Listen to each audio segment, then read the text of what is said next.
Hello అండి అందరికీ. ఇవాళ ఈ వీడియోలో నేను మా అత్తయ్య కలిసి ఇంట్లో బాదుషా ప్రిపేర్ చేసాము. ఇది నాకేం తెలీదనమాట రెసిపీ ఎలా చేయాలి ఏంటి అనేది యూట్యూబ్‌లో చూసి చేశామనమాట. ఫస్ట్ అయితే మైదా పిండిలో కొంచెం బేకింగ్ పౌడర్, వంట సోడా అండ్ అలాగే కొద్దిగా నెయ్యి యాడ్ చేసుకొని కలుపుకోవాలి. ఆ తర్వాత కొద్దిగా వాటర్ యాడ్ చేసుకుంటూ మనం చపాతీ పిండిలా కలుపుకోవాలనమాట. ఇంకా తర్వాత ఇక్కడ నేను పాకం ప్రిపేర్ చేస్తున్నా. బాదుషాలోకి మనకి పాకం, తీగ పాకం వస్తే సరిపోతది. ఇంకిక్కడ పాకం గూడా రెడీ అయిపోయింది. అందులో కొంచెం ఇలాచీ గూడా ఏసాను స్మెల్ కోసం అని జెప్పేసి. ఇంకా తర్వాత ఇక్కడ మా అత్తయ్య వచ్చేసి బాదుషా షేప్స్ చేయడానికని జెప్పేసి పిండిని ఇంకోసారి నీట్‌గా కలిపి ఇట్లా చాకుతోటి కట్ చేస్తున్నారు. ఇంకిట్లా మీడియం సైజులో ఇక్కడ చూపిస్తున్నాను గదా! అట్లా చేసుకున్న తర్వాత ఆయిల్‌లో నీట్‌గా ఫ్రై చేసుకోవాలి.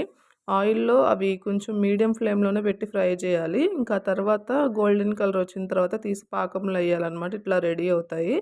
సో, వీడియో నచ్చితే లైక్ చేయండి. మన ఛానల్‌ని సబ్స్క్రైబ్ చేసుకోండి.